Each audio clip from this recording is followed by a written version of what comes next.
queridos internautas, y estamos nuevamente en otro episodio de Y así llegamos hasta aquí, con nuestra queridísima y bella Melba Hernández, y hoy tenemos un invitado especial, un actor cómico, creo que el número uno de Venezuela, a Emilio Loera. Hola Melba, hola Emilio. Hola, Hola Eric. Eric, ¿cómo estás? ¿Qué tal, Melba?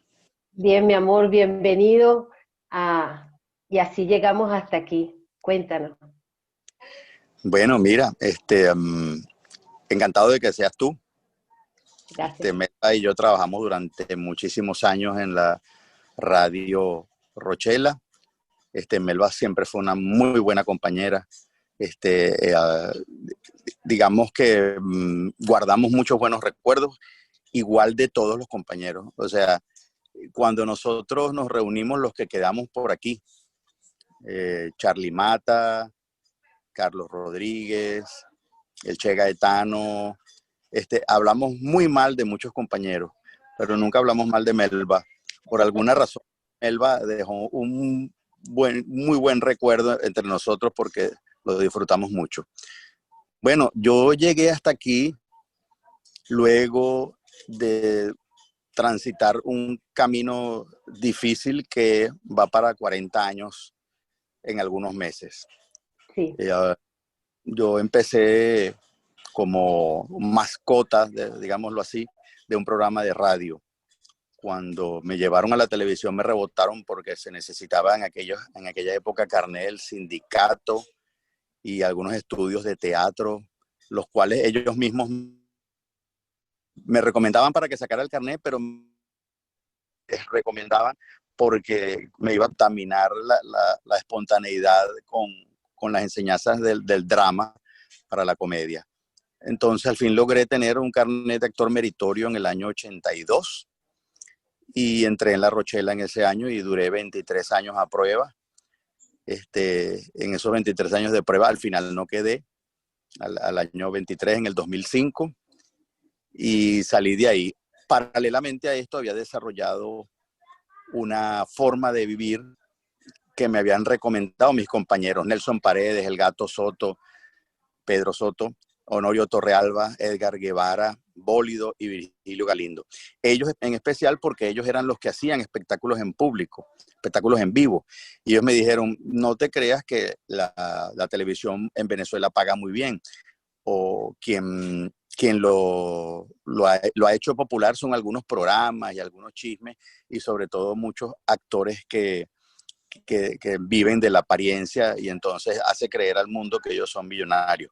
Pero no somos millonarios, todos vivimos modestamente, pero nos ayudamos con los espectáculos. Entonces yo empecé a hacer espectáculos desde más o menos el 83. Y cuando yo me salí en el 2005, pues no me hizo falta la televisión porque, digamos, ya había creado una popularidad en el espectáculo y había hecho un piso en el espectáculo público como para seguir viviendo. De hecho, el día de grabación prácticamente ya era un día perdido porque La Rochela se veía muy poco en esa época en que yo salí, estaba muy deteriorada, estaba muy de capa caída. La gente la seguía viendo, esperando ver alguna Rochela buena, pero no lo conseguía. Hice un experimento en Televen que se llamó Misión Emilio, que duró 3 años, 3 temporadas completas. Se hicieron 52 programas en cada temporada, se renovó contrato cada vez. Y el experimento constaba en hacer un programa de sketch, pero con generación nueva y generación vieja. Es decir, unimos más o menos el público para ver esto. Pero ya la televisión, luego del cierre de Radio Caracas, casual o paralelamente a eso, pues había cambiado. Sí. Había subido la ingesta de internet, de televisión por cable, de Blu-ray, de tantas otras distracciones de la televisión libre, que ya la televisión libre no era una opción ni para los jóvenes ni para los viejos, salvo algunas personas que solo tenían esa alternativa, no tenían otra forma de ver algo en una pantalla si no era en la televisión de señal libre. Y a esto se añadió que la compra de todos estos canales estos canales panfletarios que todo el tiempo están pasando cosas de la supuesta revolución y todas estas porquerías y cómo hacer alpargatas y gallineros verticales y cosas de estas. Y entonces, bueno, la gente pues definitivamente se retiró. No es eso lo que llama la atención. Eso es solo cuando tienes una audiencia obligada. Me mantuve hasta que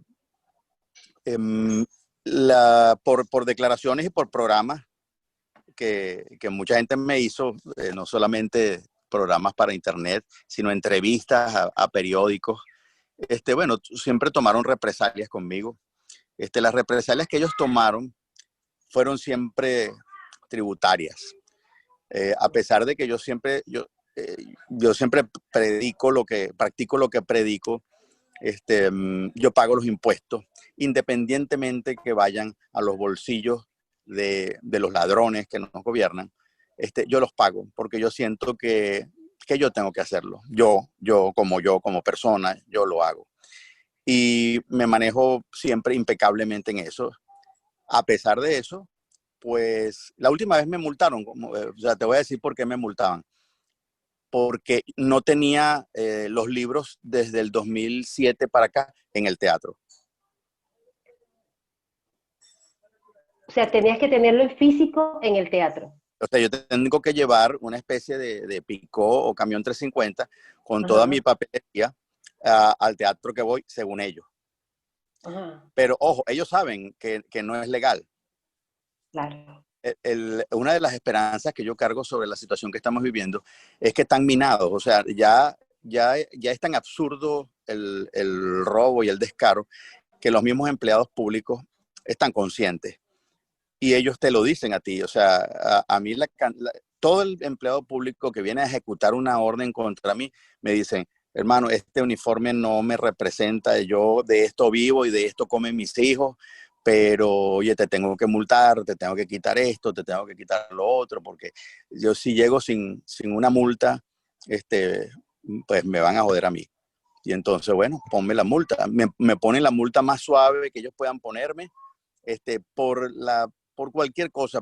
Una vez fue porque ellos subrayaron Caracas 7 de no sé de cosas. Y dice: mira, esto está subrayado. Sí, lo acaba de subrayar. Sí, pero es que las cosas no se pueden repasar. Sí, pero la repasaste tú.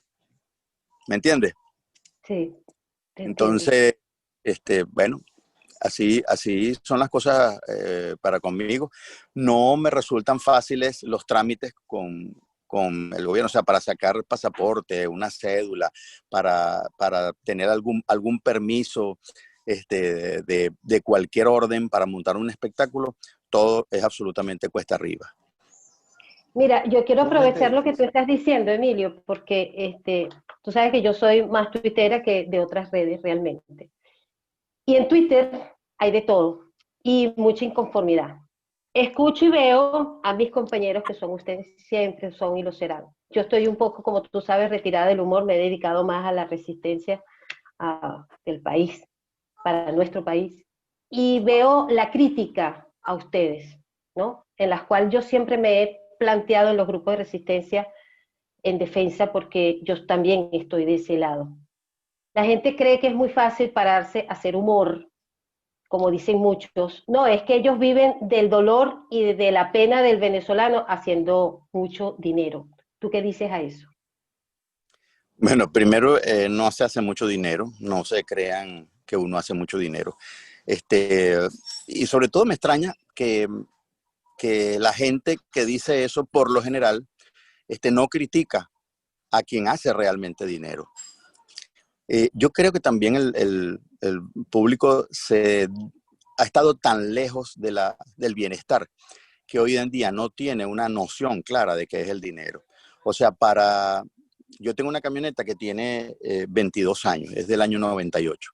Yo la lavo, la pulo, la tengo bonita. Y entonces hay gente que me dice: bueno, sí, como tienes tremenda camionetota. Ellos no tienen idea de la diferencia entre mi camioneta y un Ferrari. Y mucho menos entre mi camioneta y 2 Ferraris o 3 Ferraris del mismo enchufado, o 4 Ferraris y un yate o 2 yates. Ellos no ven esa diferencia. O sea, para ellos yo soy millonario y ellos no, ellos se lo merecen. No entiendo de pana cuál es la diferencia. Yo creo que al público venezolano hay que reeducarlo otra vez, pero vía programas como para niños. O sea, algo que lo redacte la gente de Discovery Kids o Discovery Channel, que digan, fulano de tal que trabajó en el gobierno durante 15 años, se robó 3.000 millones de dólares. Ah, tú no sabes cuánto es 3.000 millones de dólares. Vamos a ver ahora, amiguito, cuánto se pudiera hacer en tu casa, en tu pueblo, en tu barrio o en tu ciudad con 3.000 millones de dólares. Y ponerle comiquitas, mira, se pueden hacer 4 hospitales con 300 camas cada hospital para 300 enfermos. O sea, ¿cuántas camas son? Vamos a sacar la cuenta, amiguito. Primer nivel, y te pones a decirle eso. Se puede hacer tantos puentes, tantas autopistas, se pueden hacer tantas cosas con esto. ¿Me entiendes? Eso hay que explicárselo porque ya no tienen la más remota idea de cómo hacerlo. Ahora, que la gente lo diga, a mí no me importa porque me dejó de importar hace mucho la opinión de la gente. Sobre todo, esta opinión que es simplemente signada por la necesidad de tener seguidores, de tener relevancia, de ser irreverente y conseguir alguna notoriedad en redes sociales. O sea, me ha sucedido hace ya mucho tiempo que, bueno, tú no sé qué cosas, me atacan y yo respondo, y en lo que respondo, no vale, eres echando broma, gracias por responder mucho con tus cosas, ¿me entiendes? Ya pues consiguió notoriedad. Emilio Lovera me habló, me respondió. Entonces, yo ya no confío en responder ni siquiera a los más graves insultos, simplemente lo dejo así. Yo sigo trabajando para quien me ve, para quien consume mis chistes, mis personajes y mis cosas. Y bueno, conseguimos ahora trabajar por internet, cosa donde hasta este momento todavía no ha llegado, digamos, el largo brazo vengativo del chavismo. Sí. Por ahora. Mira, Emilio, Por favor. cuando vemos toda esa pintura, ¿no? Que está llena de resentimientos de gente que dice cosas tóxicas como esa, porque además no reconocen lo que uno se esfuerza para tener sus cosas, para tener tu camioneta, para poder comprarte una casa. Eso fue esfuerzo, porque eso implica trasnocho, traslado, creatividad, porque el guión no salió de la caja de conflés que nos compramos para desayunarnos esta mañana, sino que es parte del trabajo y el talento personal que algunas personas la aprovechan y otras no. Entonces, ¿cómo crees tú que llegamos nosotros como pueblo, como sociedad a esto? O sea, ¿en qué momento se creó el quiebre de una sociedad que venía siendo disciplinada, que tenía autopistas, tenía viviendas, se habían reducido los cerros de Caracas y de muchas otras ciudades del país, y de repente empezamos a crecer de nuevo en los cerros? Recuerdo mucho un sketch que ustedes tienen que, si no me equivoco, es del año 82, donde estaban en Azocerro, y Rafael Caldera les decía, es que los pobres son los beneficiados en este país porque tienen una condición privilegiada, porque en otros países, vamos a poner el ejemplo claro que él quería decir y no dijo, Beverly Hills, por ejemplo, en California, es para puros millonarios, pero en Caracas los pobres vivían en los hills, en los cerros. Entonces decía, tienen una vista privilegiada de la ciudad. Entonces, pero ¿cuál es el verdadero punto de quiebre? ¿Qué hace que nosotros cayéramos en ese hueco donde estamos hoy? Porque ha sido un proceso gradual que hoy lo vemos como muy acelerado. Pero ¿cómo pasó desde el punto de vista tuyo? Porque el humor en Venezuela además era sumamente crítico a la política, era aquel humor para que nos diéramos cuenta de que había que reclamarle cosas a los políticos y exigirle, ¿verdad? Entonces, ¿cómo llegamos hasta aquí? Que ya no podemos ni siquiera hacer ese tipo de humor, porque te convertiría en un perseguido político, más de lo que eres ya. Yo no estoy tan claro de cómo empezó. He oído más bien a mis compañeros que siempre tuvieron mucha más habilidad que yo para investigar, mucho más estudio que yo, como Laureano Márquez, como Pedro León Zapata, como Oscar Llanes. Y digamos que Venezuela es un país extraño y atípico en comparación con los países que fueron conquistados en la misma época, que fueron colonizados en la misma época y que fueron desarrollándose como pudieron poco a poco. O sea, es un país con una riqueza extraordinaria, pero no se sabe por qué se comportaban de esa manera cuando aún no se había descubierto la riqueza. Laureano, en sus investigaciones y todas estas cosas que él hace, y diseña unos espectáculos donde la historia forma parte de la reflexión que deja, y dice que cuando traían los caballos a América, los barcos que traían caballos a América, aquí estaba la compañía guipuzcoana, los caballos valían 30 pesos en Dominicana, en México, en Colombia, en las Antillas neerlandesas, en el Caribe, costaban 30 pesos los caballos. En Venezuela costaban 300. Se vendían en 300, 10 veces más. ¿Te suena? ¿Te suena eso, Claro. digamos, familiar? Sí. Ahora, se hacía en esa época. Venezuela tuvo buenos momentos en su historia, por algunas decisiones incluso de dictadores. Por ejemplo, Venezuela en 2 épocas pagó totalmente su deuda externa. Venezuela en algunas épocas fue primer país productor de petróleo en el mundo, fue primer país productor y exportador de cacao, fue el primero en muchas cosas durante mucho tiempo. Sí, con la misma gente, pero ¿cuál era la diferencia? Que la gente estaba sometida. O sea, cuando Venezuela era primero en eso, era porque tenía un dictador. Esta es la vez que hemos sido primeros en muchas cosas, pero negativas, con un dictador.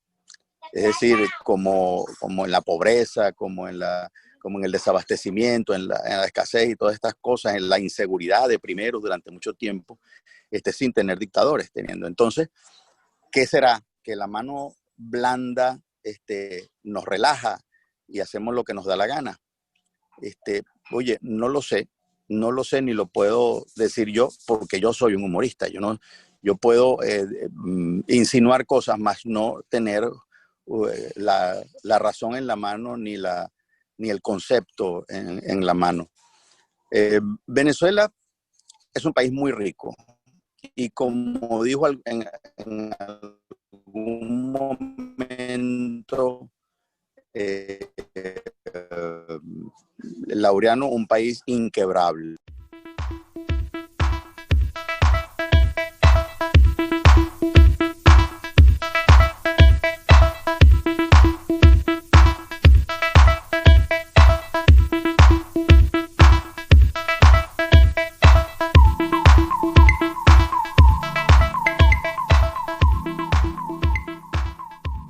En todos los países que visitamos siempre nos invitan a comer arepas.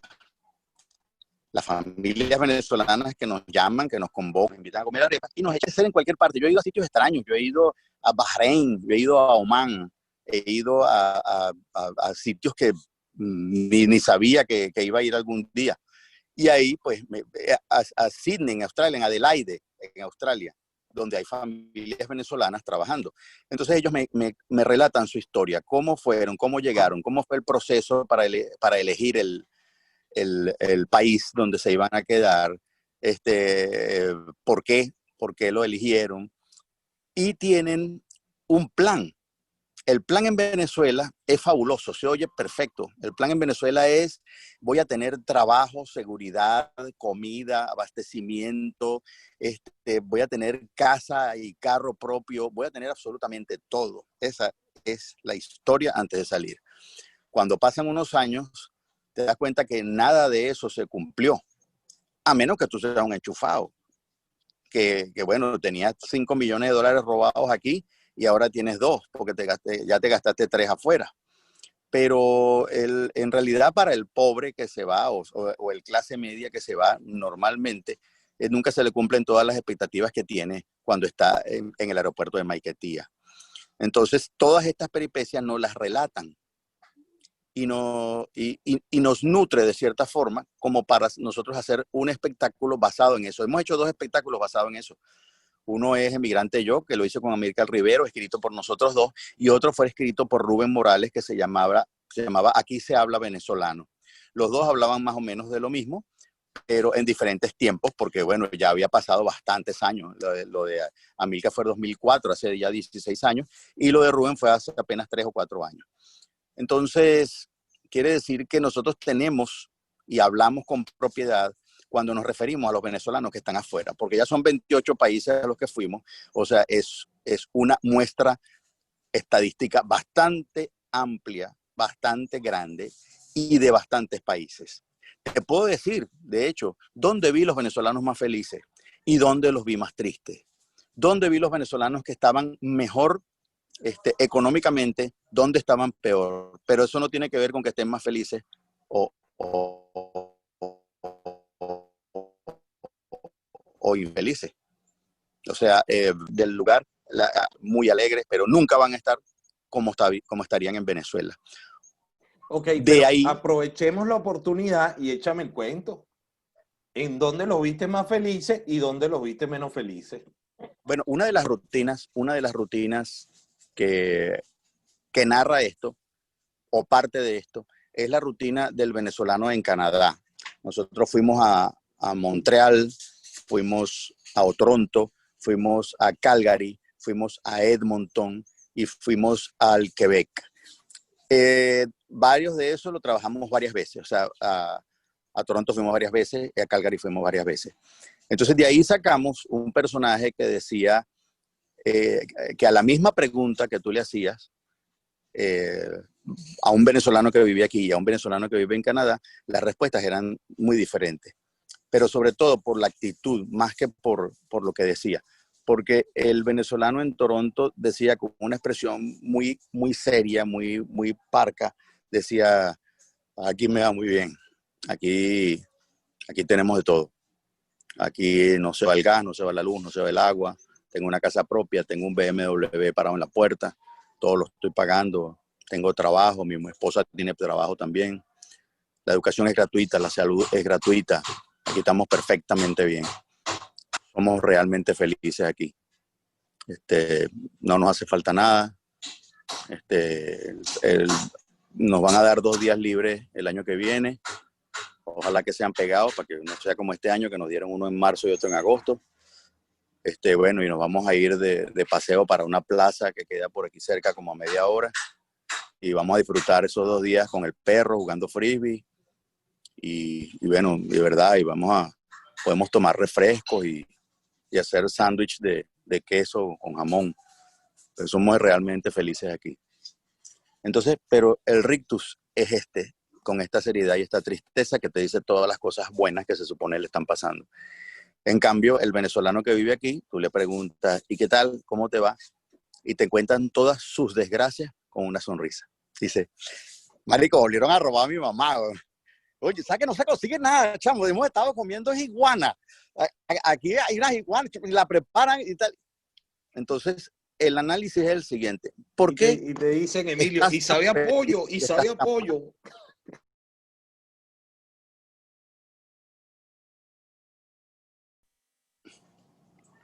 Hay otros sitios como por ejemplo México donde la gente se siente muy bien, básicamente porque consigue trabajo en lo que estaba buscando. Obviamente estás hablando de una de las ciudades más grandes del planeta donde digamos, se exige cualquier oficio y cualquier especialista en cualquier cosa. Eso sucede en las ciudades muy, muy grandes. Por eso es que los inmigrantes eligen las ciudades grandes. Cuando Colombia se vino a Venezuela en los años 70, que hablan de una inmigración aproximada de 5 millones de personas, la gente se radicó en Caracas. No se quedaron muchos en el campo sembrando, ni se quedaron muchos ejerciendo labores para lo que estarían mejor. No, yo creo que se vinieron en su gran mayoría. De hecho, fundaron barrios colombianos con bandera, himno y todo, en Petare, por ejemplo. Entonces, el venezolano, digamos, de alguna forma descendemos de esos 5 millones de colombianos. De hecho, supe de una incomodidad del gobierno colombiano por la inmigración venezolana, cosa que me pareció insólita. Pero lo peor es que muchísimos de esos colombianos, de esos venezolanos que están, que fueron a Colombia a buscar fortuna, a buscarse la vida, son hijos de colombianos. hijos de colombianos que vinieron en los 70 a Venezuela, y por eso tienen papeles, por eso tienen facilidades para sacarlos. Entonces, digamos que de alguna forma esta situación se repite. En México, como te dije, encontré venezolanos que están contentos. En Argentina y Chile, más difícilmente en Perú, difícilmente en Panamá, difícilmente en Madrid, difícilmente un poco más felices en las Islas Canarias, tristes en el interior de los Estados Unidos, tristes en Canadá, muy tristes en el Medio Oriente. O sea, hay, como te digo, donde se tiene de todo y se tiene legalidad y se tienen muchas normas, el venezolano no es tan feliz como donde no se tienen. Claro, y al final tú sabes que yo siento que México es un país tan parecido a nosotros, pero con un acento distinto. Pero es que pasan cosas muy parecidas, casi igualitas. Entonces uno empieza a hacer sus comparaciones, porque son inevitables, ¿no? Igual que nosotros que vivimos aquí en Chile, yo siento que Chile es un país que se parece muchísimo, muchísimo a Venezuela en muchas cosas. Y tiene cosas que son buenas, o sea que con los años ellos han aprendido a tener una estructura de su estado que es mucho más organizada y más eficiente que la venezolana, pero es que nosotros tenemos 2 décadas perdidas, ¿no? Entonces, por Sí. supuesto, no tenemos punto de comparación ahí, porque no sabemos qué habría pasado si hubiésemos tenido gobiernos decentes que hicieran las transformaciones que eran necesarias, a pesar de que no fuesen populares con la gente. Porque yo creo que ese es uno de los grandes dilemas que vivimos nosotros como sociedad, ¿no? Que sabemos qué cosas son las que tenemos que hacer, que son las correctas, como tú dices, mira, uno tiene que pagar sus impuestos y cumplir con la ley, etcétera, pero no lo hacemos, no hacemos lo correcto. Entonces estamos enamorados de lo incorrecto. Mira, hay experiencias de esta gente afuera que son los que me dan ahora para hablarte de la esperanza. Y es que hay 2 factores que son importantísimos para la reconstrucción de Venezuela. Uno es ese sentimiento del venezolano que vive afuera de querer regresar, de poder practicar lo que aprendió afuera aquí. Y yo no sé si esa práctica incluye el respeto por la ley, porque muchos venezolanos se encontraron con la ley. Es decir, donde creyó que no la había, donde creyó que no existía. Se dio cuenta de que en Venezuela el venezolano decente, vamos a decirlo decente con 5 comillas, hace lo que le da la gana. El venezolano decente textea manejando. El venezolano decente y que se cree cumplidor de las leyes se estaciona en la raya amarilla, se come la luz, se come la flecha, y todo tiene una excusa. Todo, bueno, es que no me puedo parar en ese semáforo porque me van a robar, porque ahí robaron hace 2 años a fulano, o porque no me voy a exponer a esto, o porque como no hay donde estacionar, yo me voy a montar en la acera. Entonces tenemos demasiadas excusas amasadas durante muchísimo tiempo, traspasadas de abuelos a padres y de padres a hijos, que se desvanecen cuando tú emigras a un país donde es absolutamente imperdonable que tú te montes en una acera para estacionarte, donde es absolutamente imperdonable que te pares en un rayado o que te pares en un puesto de minusválido o que te comas una luz o que te comas una flecha o que des una vuelta en U donde no va. Entonces, eso te enseñó a que hay países donde se cumplen las leyes y casualmente en los países donde se cumplen las leyes, tú puedes vivir mejor. Tal vez no más feliz, pero puedes vivir mejor. O sea, más ordenado, más decente. Entonces, esta experiencia, si la podemos traer a Venezuela, de esas 5 millones de personas que se fueron, o 4, o las que sean, aunadas al deseo de que esto funcione, aunado a un cambio de gobierno, a un cambio de perspectiva, aunado a una reconstrucción, digamos, con un programa muy austero de medidas económicas, puede que recupere al país. Y aunado a lo que dijo Oscar Llanes en una oportunidad.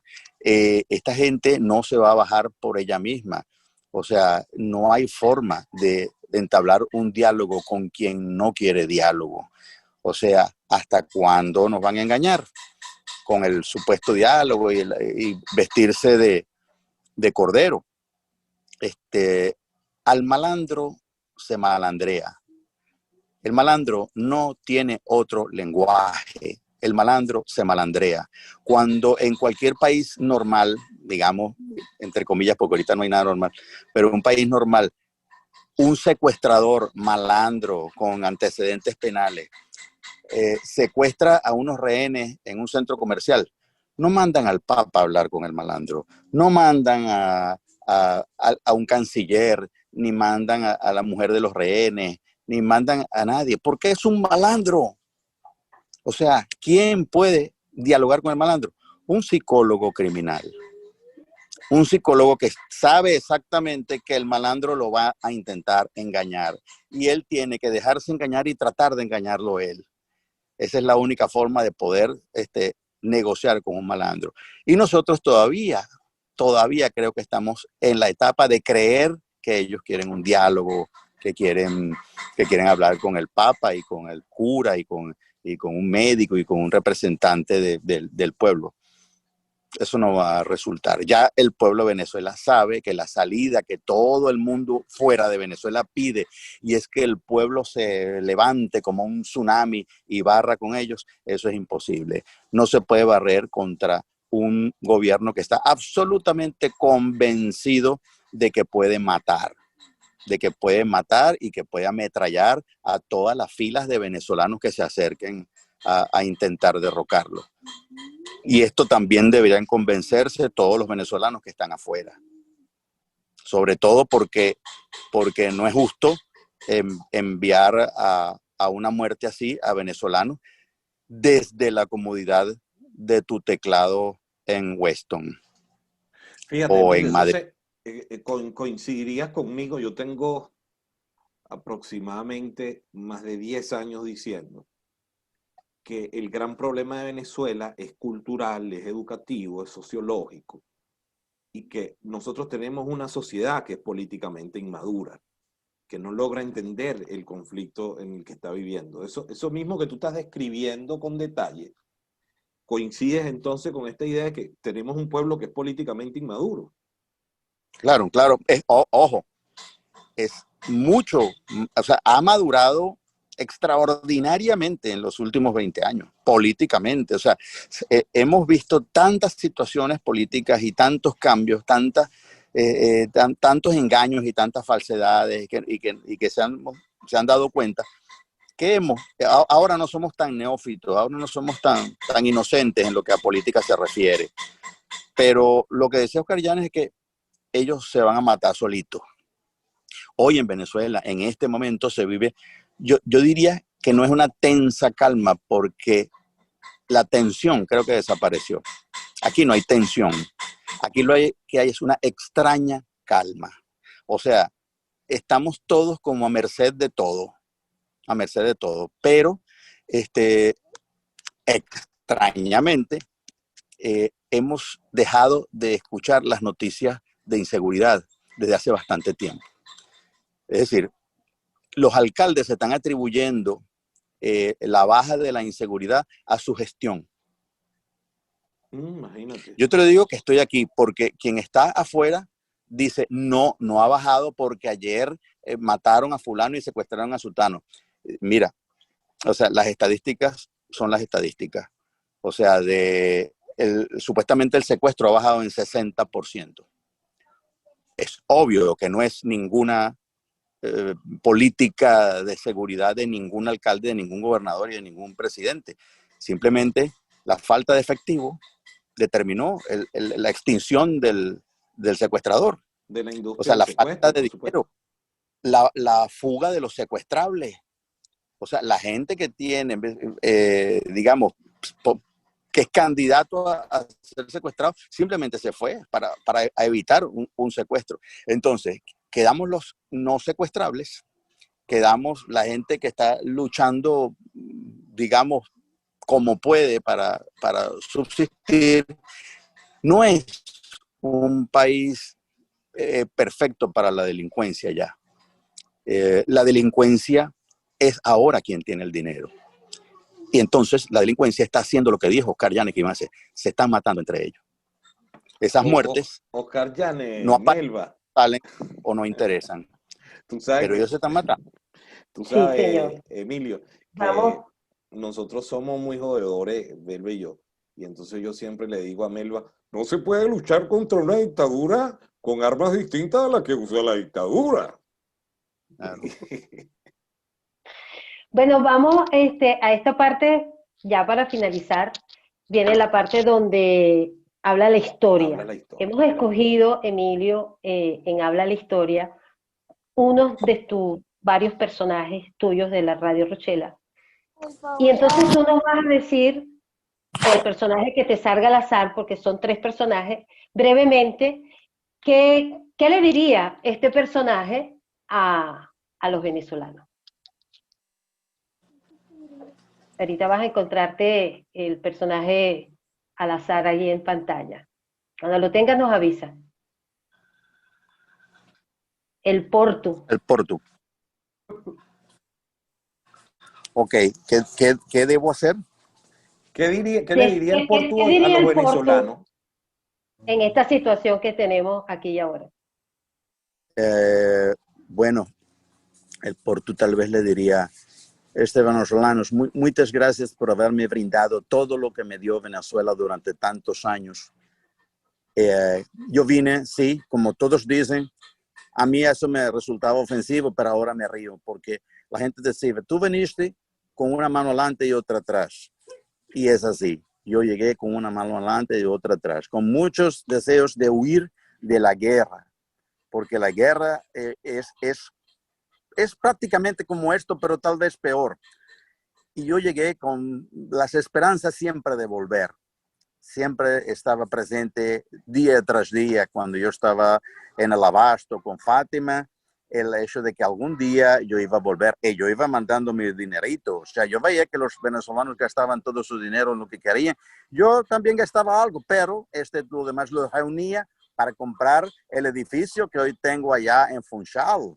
Y hoy en día regresé a Funchal y estoy viviendo feliz aquí, aunque con mucha nostalgia de Venezuela, porque dejé muchos amigos y dejé una vida. Hoy estoy tranquilo, mis hijos están tranquilos, ellos estudiaron en Venezuela, son venezolanos y están viviendo acá conmigo en el legado que yo dejé aquí gracias a mi trabajo de 40 años en Venezuela. Muchísimas gracias, Venezuela. Por favor, venezolanos, vayan y rescaten a su país. Yo, porque soy portugués, me vine de nuevo a Portugal, pero mi corazón lo dejé allá en Venezuela. Algún día volveré, aunque sea de visita. Ok, vamos con el segundo. No, no está trapeando esto. Mira. Perolito. Ay, yo no lo estoy viendo. Ah, ya lo veo. Bueno, yo lo único que tengo que decir es que he sido la única persona en Venezuela que no ha cambiado su estatus. Es decir, desde hace 40, 30 o 20 o 10 años, yo tengo el mismo estatus socioeconómico que yo tenía.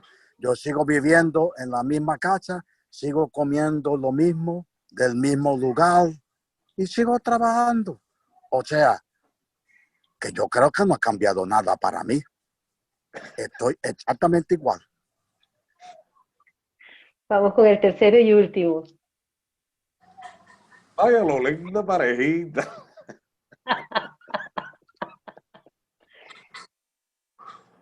Bueno, yo no tengo nada que decir. Honestamente, para lo que hay que ver con un solo ojo basta. Perfecto, Emilio, gracias. Bueno, ya para culminar, Bueno, nos Emilio, gustaría que tú te expreses hacia todos nosotros los venezolanos dentro y fuera del país. Bueno, yo tengo un mensaje reciente que estoy explotando mucho. Yo pertenezco a la fanática de los Tiburones de La Guaira. como tiburón de La Guaira, yo he aprendido a esperar. Y he aprendido a esperar un triunfo de La Guaira en la temporada de béisbol profesional de Venezuela. La última vez ganamos en el 87, es decir, 12 o 13 años antes de que empezara esta nefasta época para Venezuela. Ya yo tenía 12 o 13 años esperando que ganara los Tiburones de La Guaira.